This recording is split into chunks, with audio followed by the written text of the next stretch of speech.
aplicado ele em diversas teorias, inclusive as grandes teorias fundamentais da física, né, como gravitação, eletromagnetismo, força nuclear, fissão nuclear frágil. Então, as teorias de calibre permitem que você possua simetrias que possam ser canceladas. As simetrias de calibre, elas fazem com que sua teoria elas sejam mais bem comportadas, elas sejam melhores renormalizáveis, elas possuem suas anomalias canceladas. Portanto, você acaba extraindo certas simetrias, como por exemplo a simetria de Lorentz covariantes. Era isso. Então, assim, se você tem um modelo e você tem simetria de calibre, então significa que você está na direção correta sobre o seu estudo. Então é o seguinte, no nosso caso, a gente está estudando simetrias ou modelos que não possuem simetria de calibre, que são ditos modelos de segunda classe. Então, assim, a gente vai aplicar um modelo, estudar um método para aplicar nesses modelos, no qual vai transformar essas simetrias de segunda classe em primeira, e então recuperar a simetria de calibre, ou a simetria de gauge, como eu costumo dizer. Então, assim, a gente vai utilizar um método que vai gerar simetria de gauge sobre esses modelos. As primeiras pessoas que fizeram isso foi Fadeev e Chatashvili, em 1986. Eles utilizaram o método do espaço de fase amplo, que recuperava a simetria de calibre, porém gerava grau de liberdades extras no sistema. Então, no final das contas, você tinha equações muito mais complicadas. Outros autores, como Mito e Rajamara, em 1990, eles utilizaram um método um pouco diferente para poder encontrar a simetria de calibre, só que não mexia no espaço de fase amplo, e isso fazia com que seu modelo ficava um pouco mais simples, sem termos extras. Então, o nosso trabalho se baseia na abordagem do Mito e do Rajamara. Então, assim, para começar a falar sobre o modelo, sobre esse modelo, a gente começa a falar sobre o método de Dirac, que é o seguinte: se você tem uma teoria clássica, é possível você escrever as teorias das variáveis do espaço de fase em termos de parênteses Poisson, dado pela definição 1. Então, se você quer quantizar, por exemplo, essa teoria clássica, você precisa realizar, no fundo, uma quantização canônica.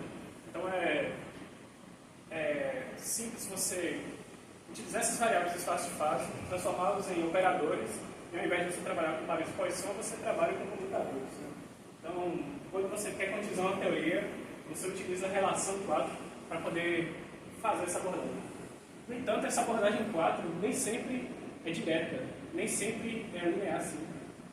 Quando é que isso acontece? Quando você possui vínculos no sistema. Vínculos são restrições que você encontra ao abordar certos tipos de sistema. Então, quando você tem um sistema vinculado, ele é dito um sistema de segunda classe. Então, o algoritmo de Bergman, ele busca justamente generalizar esse parênteses de Poisson como computador. Então, foi uma alternativa para você generalizar esse conceito.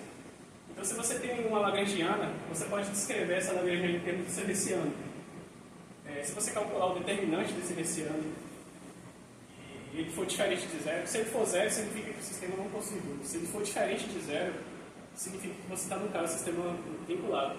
Então, isso é um jeito de você observar se o seu sistema é vinculado ou não. Se ele possui vínculos, a gente pode descrever esses vínculos como os φm, dependendo das variáveis do espaço de fase. Então, a gente pode redefinir a hamiltoniana, chamando ela de hamiltoniana primária, em termos da hamiltoniana usual que você tem, mais o lambda que você chama de multiplicador de Lagrange, mais esse φm, que é o vínculo do seu sistema. Você está redefinindo a sua hamiltoniana, é fatídico você redefinir também algumas variáveis, como P ponto, também em termos dos vínculos dos multiplicadores de Lagrange e do P ponto. Lembrando que os multiplicadores de Lagrange, eles são dependentes da evolução temporal e são descritos em termos da velocidade. Então, aqui tem dúvida se os multiplicadores de Lagrange eles são constantes, são variáveis que dependem da velocidade. Então, você pode definir como 10 ali a evolução temporal de uma dada variável dinâmica. Esse f pode escrever qualquer coisa, pode escrever desde variáveis do espaço de fase, espaço de configurações ou até campos. Então você pode fazer a evolução temporal a partir da equação 10. Então o vínculo primário pertence à teoria e deve ser invariante sobre evolução temporal, ou seja, você pode descrever o vínculo em termos da evolução temporal. Eu acho que esse termo de igualdade não é termo de igualdade usual, como a gente usa igual. Ele significa, é chamado de fracamente igual. Significa que ele é igual somente na hipersuperfície de vínculos, não em todo o seu espaço. Então, esse algoritmo de Dirac faz com que você, ao pegar a hamiltoniana primária, você faz a evolução temporal. Você pode encontrar todos os vínculos do sistema, ou você determina unicamente o modificador de Lagrange. Você só descobre o modificador de Lagrange se você for um sistema de segunda classe. Então, determinados todos os vínculos do sistema, isso é um processo interativo que você roda várias vezes, você pode definir uma matriz de vínculos dados por ZAB.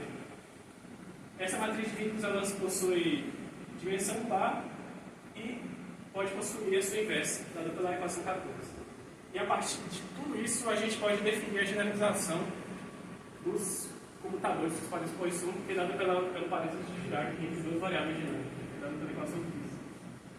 Então, essa equação 15 ela é muito importante porque a gente vai revê-la lá na frente, de uma outra perspectiva. Então, assim, visto o que é parênteses de Dirac, vamos ver o que é o modelo protótipo de segunda classe. Ele é dado pela equação 16, onde esse f e j são tensores antissimétricos, não deliberados. V é uma função real duplamente diferenciável. Ele pode tem a interpretação de ser um potencial qualquer.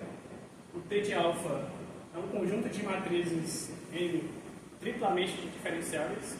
E a L de alfa são os vínculos acoplados com esse T. Então, se você pegar a equação 16 e calcular a transformação de agente, você encontra a hamiltoniana associada dada pela equação 17. Então, assim, o que é um modelo protótipo de segunda classe? Ele é um modelo geral, genérico, que aborda diversos outros modelos de segunda classe. Então, ele é um modelo geral. A partir dele, você pode descobrir diversos modelos físicos que recaem sobre esse caso. Então, a gente vai, utilizando o algoritmo de Dirac, se você estudar mais a fundo, você pode descobrir que esse modelo possui 4 vínculos, né, que a gente chamou de Q0, Q1, Q2 e Q3, onde esses Q e J são dados pela equação 21, V de alfa é dado pela equação 22 e o W de alfa beta pela equação 23. Se vocês observarem, existe uma notação um pouco diferente que a gente está utilizando, que é o caso de T alfa L e o F de I, J, vírgula L. E nada mais nada menos do que a gente fazer a derivada de uma variável com relação às suas variáveis fácil-fácil. O hessiano associado a essa lagrangiana é diferente de zero, ou seja, claramente no sistema de segunda classe, e ele possui essa seguinte matriz de vínculos, cujos determinantes diferente de zero é dado por ômega 4. Então, a gente fazendo as redefinições, ou seja, você fazer os parênteses de Poisson entre os vínculos e calcular quais são as suas quantidades, como elas se comportam. Essas relações são dadas pelos 28, 29 e 30, pelo M alfa beta, R alfa beta, N alfa beta e o E também. Quem for aluno de graduação não se assuste, porque faltou letra mesmo para a gente poder estudar esse caso, mas é assim mesmo. Então, a função hamiltoniana de segunda classe, a gente pode reescrever a partir de todos os vínculos dado pela equação 31, com a hamiltoniana canônica dada por 32, e onde determinamos, através desse método, todos os multiplicadores determinamos o multiplicador de Lagrange nessa teoria, que é dada pela equação 33, com as definições dadas pelos slides anteriores. Então, em resumo, que é um vínculo primário, e a gente tem as relações diferentes de zero entre os outros vínculos. E também a gente tem essas redefinições para a hamiltoniana de segunda classe que se comportam dessa forma. Então, como a gente viu o sistema genérico de segunda classe, vamos ver como é que é esse método de conversão de vínculos. Então, a gente está falando sobre o formalismo Gauge fixo, que é nada mais nada menos que você pegar dois vínculos de uma teoria de segunda classe, você fixar um deles como vínculo gerador e o outro vai se manter como vínculo descartável, como a gente chama. Então, se você fizer um comutador entre eles, parece exposição entre eles, a gente pode redefinir como epsilon. Então, a gente redefine eles como um T1, que é o chama de Ki, que é o T1 dividido por esse parênteses Poisson, e T2 como ele mesmo, sendo vínculo descartável. Então, seja uma variável do espaço de fase ou campos, a gente vai encontrar a nova variável F-T, porque esse T denota que essa variável ela é invariante sobre transformações de Gauge ou transformações de Cayley. Então, esse vídeo fixo aprimorado significa que a gente vai transformar as variáveis do espaço de fase ou campos em variantes sobre transformações de Cayley e, consequentemente, a gente vai transformar as variáveis no todo como segunda em primeira classe, também invariante. Então a gente determina a função de primeira classe ao impor a condição variacional epsilon. Uma grande diferença é que esse método se chama Gauge fixo e aprimorado porque os métodos do George ele desenvolveu um mecanismo de você simplificar as contas. Porque o Gauge fixo usual, você tinha um operador projeção que você aplicava na hamiltoniana e você obtinha um resultado com a hamiltoniana invariante de Cayley. Aqui você aplica nas variáveis individualmente, por isso que é aprimorado. Então, se você fizer isso, realiza esse processo, você encontra a série de potências dada pela equação 49, que é aplicada nas variáveis individualmente, porque C1, C2 e C3 são constantes. Lembrando que, se você fizer com que o vínculo descartado seja igual a zero, você retorna ao caso original, que é uma questão sempre importante quando você está usando a teoria. Quais são as condições que você pode recair no caso usual? Então, os coeficientes a gente pode descrever dado pela equação 53, e a gente pode generalizar toda a variação de todas essa série aplicada nas variáveis dada pela equação 51. Com essas redefinições 52, 53 e 54. Então, se você pegar essa série 51 e fizer para o termo de n igual a 1, a gente obtém a equação 55, observação para o termo C1, o termo quadrático n igual a 2, a gente recai no termo C2. Com isso, a gente pode reconstruir uma relação geral para os coeficientes, dada pela equação 57. Por que eu estou fazendo tudo isso? Porque como eu falei, é uma operador de projeção aplicada às variáveis que a gente vai obter em cima de uma variável variante sobre Cayley. Por que a gente faz tudo isso? Porque ao generalizar isso, esses resultados, a gente recai justamente no caso do parêntese de Dirac, que a gente viu lá atrás, que foi abordado pelo algoritmo de Dirac-Berger. Ou seja, um resultado extraordinário feito pelo Jorge, que mostra que esse método de conversão, de transformações de Cayley, ele é um método bastante forte e bastante robusto. Então isso reforça o poder do método, né? Então, se a gente aplicar esse método no sistema protótipo, como a gente viu lá atrás, o Q1 é dado pelo T-alfa, o Q2 é dado pelo FJ, PI, T-alfa e J, fazendo como T-alfa e T-beta são parênteses igual a zero, se você fizer ele com a hamiltoniana de first class, né, primeira classe, vai dar esse resultado.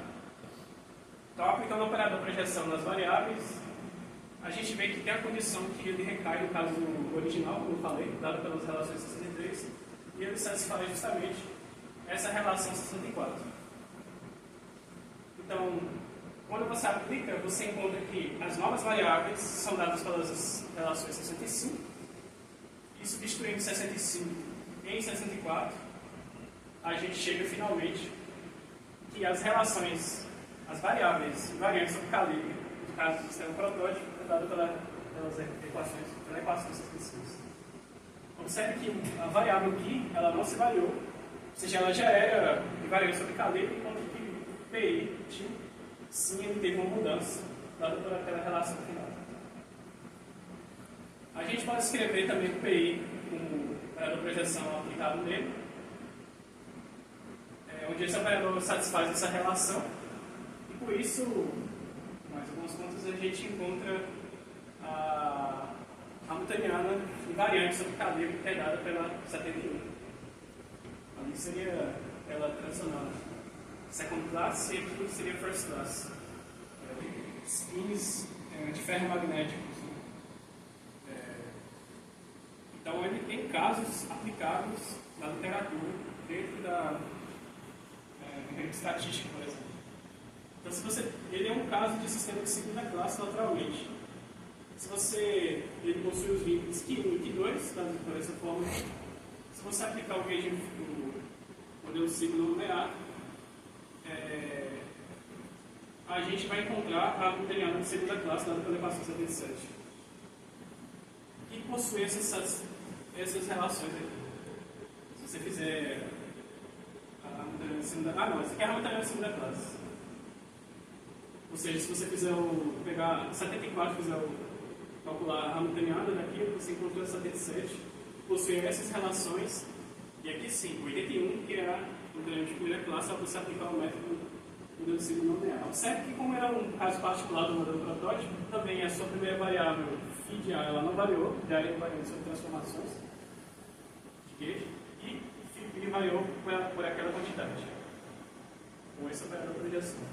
Ou seja, novamente a gente obteve êxito em transformar uma teoria que poderia apresentar problemas ao você aplicar diversos métodos. É uma teoria agora mais enxuta, mais corretamente.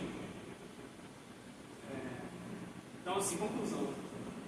Vemos as diferenças dos abordagens do método de conversão de calibre e seus sucessos em diversos modelos, incluindo o modelo geral, como sistema de segunda classe. Ou seja, a gente vê que esse método ele possui sucesso, de fato, tanto o seu modelo aplicado quanto o seu modelo geral. Nesse caso, ou seja, o modelo de conversão de calibre possui aplicações de diversos modelos. Então é interessante notar que, como o sistema protótipo possui 4 vínculos, eles se conservam pela evolução temporal, sempre depende da proliferação de L alfa como coordenada independente. E outras aplicações de sistemas contínuos, assim como a extensão do modelo protótipo, está atualmente sob análise. Eu estou trabalhando ainda nesse segmento, né? Um segmento um pouco diferente do doutorado, mas o professor Jorge e o grupo dele ainda trabalham ativamente nessa área. Aqui são algumas referências. Esse trabalho foi baseado no artigo que eu, em colaboração com o professor Daniel Antigas, a gente publicou ano passado. E eu queria dar destaque ao método rede fixa aprimorado que foi desenvolvido pelo professor Jorge. Então, é isso. Espero que vocês tenham curtido.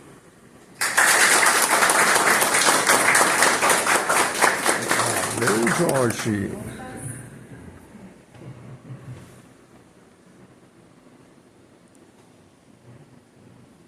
Bom, então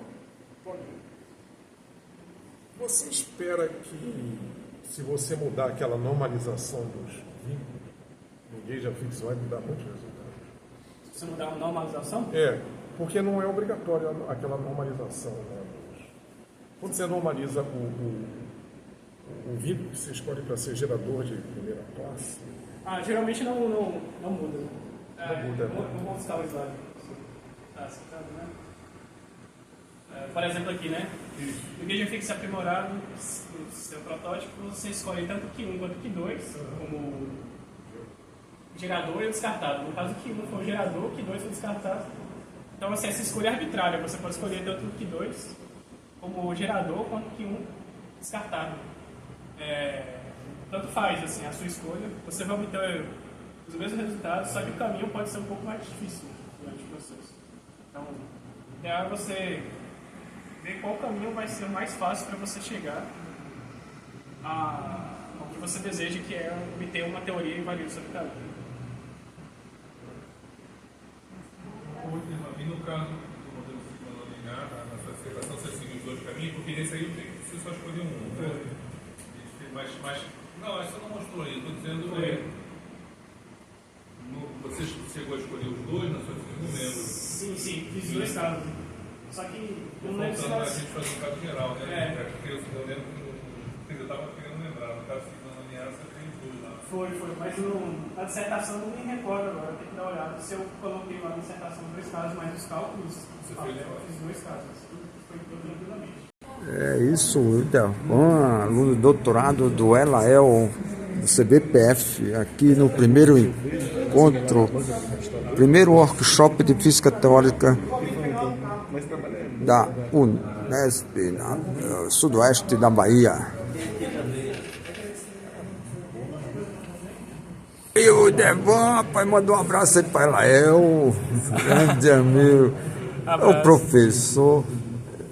Nota 10, ser humano nota 1000. Com certeza, com certeza. Valeu. E você veio somente para o evento?